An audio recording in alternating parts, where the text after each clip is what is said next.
Salam, ada ketua ICLIK Indonesia yang sudah saya ramalkan dari dulu bahwa pesantren itu adalah tempat permesuman sedunia. Bukan di Indonesia saja, di Pakistan, Bangladesh, Afghanistan, itu lebih parah lagi, saudara-saudara. Dan bagaimana korban itu berjatuhan tiap hari karena mereka tidak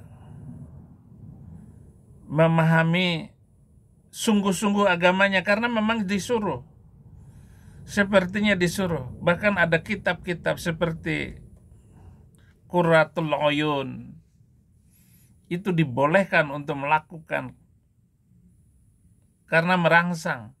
Apalagi guru, ustadz mengajar Qurratul Uyun di pesantren-pesantren. Inilah sosok Kiai Ketua ICLIK Indonesia yang lagi viral, yang berhasil genjot 4 santriwati sekaligus hingga bunting. Wah, gimana nih? Menurut kalian rahasianya apa ya guys kira-kira? Inilah sosok Kiai Ketua ICLIK Indonesia yang lagi viral, yang terus menerus dan tidak ada hentinya. Permasalahan bangsa Indonesia ini kenapa? Agama. Kitab sucinya itu. Kiai-kiainya, ustadz-ustadznya yang tidak mengubah cara mengajar dan kitab apa saja yang boleh dibaca, dipelajari di sana. Nah ini kitab ICLIK dijadikan bahan pengajaran di pesantren. Ampun, sangat memalukan.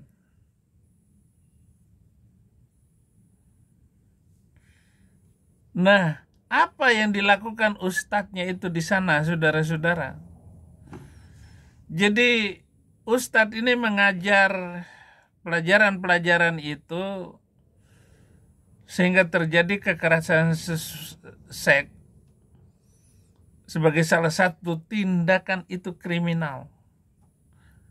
Kekerasan yang dapat terjadi baik di sekolah maupun di lingkup publik, di lingkup domestik, di pesantren terutama yang saya mau bicarakan ini paling umum dan akan terjadi terus-menerus seperti yang sudah saya katakan itu. Karena yang saya minta itu bukan saja kekerasan sosial, tapi mengajarkan ayat-ayat yang mengandung nilai-nilai yang tidak bermoral, yaitu melakukan kriminal, menghina agama lain, bahkan boleh mengambil nyawa orang yang beda agama. Ini dipakai untuk objek kekerasan. Dan lebih-lebih kalau dalam hal yang esek-esek ICLIK itu perempuan dan anak-anak. Karena anggapan perempuan merupakan makhluk paling lemah dari segi fisik.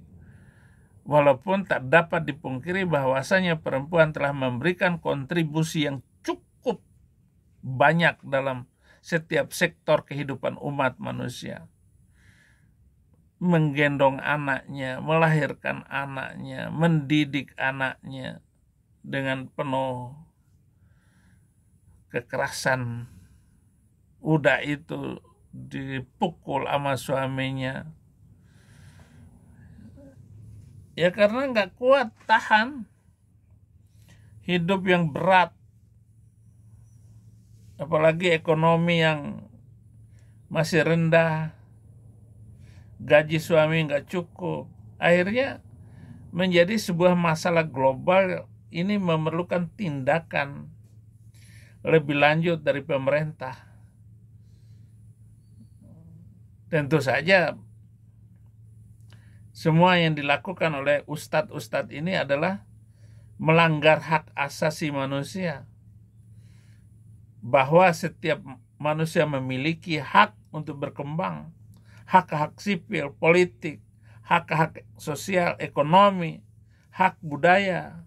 serta sejak manusia itu dilahirkan. Itu dia memiliki dasar itu.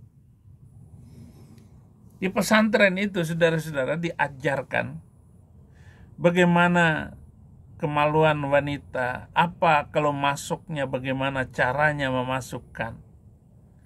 Lah Ustadz ngajar kayak begitu, ya pantas aja ketua Ijlik itu. Maksudnya ketua MUI itu melakukan pelecehan seperti itu. Ditangkap di pesantrennya. Dan Ustadz itu bisa melakukan pelecehan secara verbal, fisik, non-fisik, maupun tindakan melalui teknologi informasi sekarang ini dan komunikasi, mengirim gambar-gambar dan sebagainya. Ini peraturan Menteri Kemendikbud ini tidak jelas semua. Kemenak, menterinya hanya ingin jadi menteri tanpa melihat aturan dan perundang-undangan yang telah dia keluarkan. Bagaimana menjaga manusia di pesantren, terutama perempuan.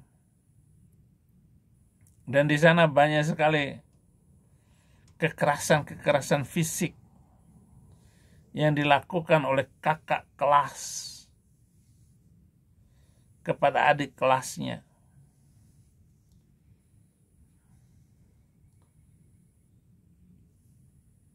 Dan banyak sekali yang dilakukannya. Misalnya, saudara-saudara, kekerasan itu dimulai dengan ungkapan-ungkapan, kata-kata mendiskriminasi ataupun melecehkan lawan, pelecehan dalam bentuk kondisi tubuh ataupun pelecehan mengenai identitas gendernya karena wanita, lalu menyebutkan entah bagian dadanya ataupun pantatnya, tangannya, wajahnya, dan sebagainya. Kemudian ada murid saya dulu, dia naik ke atap sana, lalu dia membuka celananya, memperlihatkan kepada santriwati. Itu di tingkat santrinya saja. Bagaimana dengan ustadz yang bebas bergaul dan bisa memanggil murid-muridnya itu satu persatu datang ke kamarnya dengan alasan ujian ataupun hafalan agar begini dan begono, memperlihatkan alat kelaminnya dengan sengaja kepada korban tanpa menunggu persetujuan korban dan seterusnya, ataupun melalui foto, melalui video call, maupun secara langsung melalui sebuah pertemuan. Ini yang dilakukan ustadz di pesantren loh. Menyampaikan ungkapan-ungkapan kata-kata yang mengandung unsur rayuan, godaan, ataupun lelucon yang dapat mengarah kepada situasi birahi. Menatap korban dengan tatapan yang tidak biasa, sehingga membuat korban merasa terpengaruh atau bahkan terintimidasi ataupun merasa ketakutan. Ini semua yang dilakukan oleh ustadz-ustadz ini, mengirim berbagai gambar-gambar, foto-foto, video-video yang minta ampun. Itu sebabnya saya di pesantren melarang semua santri mulai dari SMP sampai SMA menggunakan HP. Maksudnya santri SD juga. Nggak boleh sama sekali punya HP. Maka ada razia HP di pesantren. Dan jangan coba-coba kalau ada ustadz yang ketahuan suka sama santri, usir. Karena saya punya guru itu 800 guru.